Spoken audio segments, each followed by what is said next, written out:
S Sreesanth ഉൾപ്പെടെ 3 Rajasthan Royals താരങ്ങളെ 2013 May 16-നാണ് ദില്ലി പോലീസ് അറസ്റ്റ് ചെയ്തത്.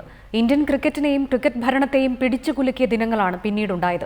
2 IPL ടീമുകളുടെ പുറത്താകലിനും എൻ ശ്രീനിവാസന്റെ സ്ഥാനചലനത്തിനും കാരണമായ കേസിന്റെ നാൾവഴിയിലൂടെ IPL-ന്റെ 6ാം സീസണിൽ ചില കളികളിൽ സ്പോട്ട് ഫിക്സിംഗ് നടത്തിയെന്ന പേരിൽ എസ് ശ്രീശാന്ത്, അങ്കിത് ചവാൻ, അജിത് ചണ്ടേല എന്നീ 3 രാജസ്ഥാൻ താരങ്ങളെ 2013 മെയ് 16-ന് ദില്ലി പോലീസ് അറസ്റ്റ് ചെയ്തു.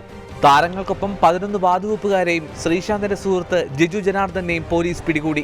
ക്രിക്കറ്റ് താരങ്ങളുടെ അറസ്റ്റിന് പിന്നാലെ ഗുരുനാഥ് മെയ്യപ്പൻ, വിന്ദു ധാരാ സിംഗ്, രാജ് കുന്ദ്ര എന്നിവരുടെ പേരുകളും പുറത്തുവരുന്നു. മെയ് 20-ന് 3 താരങ്ങളുടെയും കരാർ രാജസ്ഥാൻ റോയൽസ് റദ്ദാക്കി. മെയ് 28-ന് ശ്രീശാന്തിനെയും മറ്റുള്ളവരെയും തിഹാർ ജയിലിലേക്ക് മാറ്റി. ജൂൺ 4-ന് കേസിലെ പ്രതികൾക്കെതിരെ ദില്ലി പോലീസ് മക്കോക്ക വകുപ്പ് ചുമത്തുന്നു.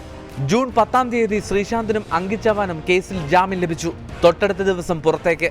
ദാവൂദ് ഇബ്രാഹിമും ചോട്ടാ ഷക്കീലുമാണ് IPL വാതുവെപ്പിന് പിന്നിലെന്ന് ദില്ലി പോലീസ് ജൂലൈ 30-ന് ചാർജ് ഷീറ്റ് സമർപ്പിച്ചു. സെപ്റ്റംബർ 13-ന് ശ്രീശാന്തിനും അങ്കിത് ചവാനും BCCI ആജീവനാന്ത വിലക്കേർപ്പെടുത്തി.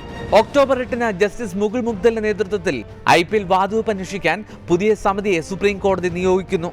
2014 നവംബർ 3-ന് സീൽ ചെയ്ത എൻവലപ്പിൽ മുദ്ഗൽ കമ്മിറ്റി റിപ്പോർട്ട് സമർപ്പിച്ചു. 2015 ജൂലൈ 14-ന് ചെന്നൈ സൂപ്പർ കിങ്സിനെയും രാജസ്ഥാൻ റോയൽസിനെയും ജസ്റ്റിസ് RM ലോധ കമ്മിറ്റി IPL-ൽ നിന്നും 2 വർഷത്തേക്ക് വിലക്കി. മഹേന്ദ്ര സിംഗ് ധോണിയും ഹർഭജൻ സിംഗും ചേർന്ന് കുടുക്കിയതാണെന്ന ശ്രീശാന്തിന്റെ അച്ഛന്റെ പ്രതികരണവും തിഹാർ ജയിലിൽ സ്ത്രീയെ അപായപ്പെടുത്താൻ ശ്രമം നടന്നുവെന്ന സഹോദരി ഭർത്താവ് മധു ബാലകൃഷ്ണന്റെ വെളിപ്പെടുത്തലുകളും കേസിന്റെ നാൾവഴികളിലെ വിവാദ പരാമർശങ്ങളായി. Sports desk reporter.